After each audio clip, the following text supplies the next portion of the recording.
Halo semuanya, balik lagi di podcast kita bareng aku Jessica. Dan aku Belinda, kali ini kita bakal ngobrol nih topik yang super relevan, yaitu penegakan hukum pidana cyber dan penipuan online. Ya, kita hidup di era serba digital. Belanja online, bayar tagihan, bahkan kerjaan semua tuh lewat internet.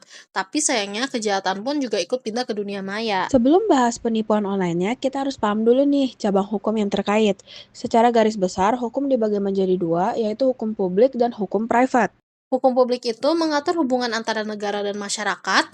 Di dalamnya ada hukum tata negara, administrasi negara, dan tentu saja hukum pidana yang jadi fokus dari pembahasan kita kali ini. Sedangkan hukum private lebih mengatur hubungan antara individu seperti kontrak, warisan, atau sengketa bisnis. Nah, kasus penipuan online itu jelas masuk hukum pidana, karena negara yang akan menindak pelaku untuk melindungi masyarakat dan menjaga ketertiban umum. Di Indonesia, aturan utama soal kejahatan di dunia maya ada di UU ITE, yaitu Undang-Undang Informasi dan Transaksi Elektronik.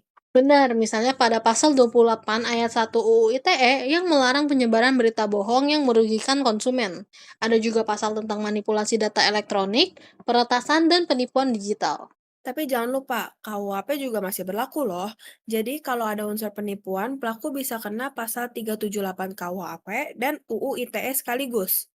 Contohnya, kalau ada orang bikin website e-commerce palsu, pura-pura jual barang murah, tapi setelah uang ditransfer barangnya nggak dikirim, itu penipuan online. Betul, dan pelaku bisa dipidana hingga 4 tahun penjara berdasarkan KUHP plus ancaman hukuman tambahan dari UU ITE. Proses penegakan biasanya lewat laporan ke polisi, lalu dilakukan digital forensik untuk melacak akun, IP address, dan bukti transaksi. Jadi nggak cuma nangkep orangnya, tapi juga bukti elektroniknya harus kuat.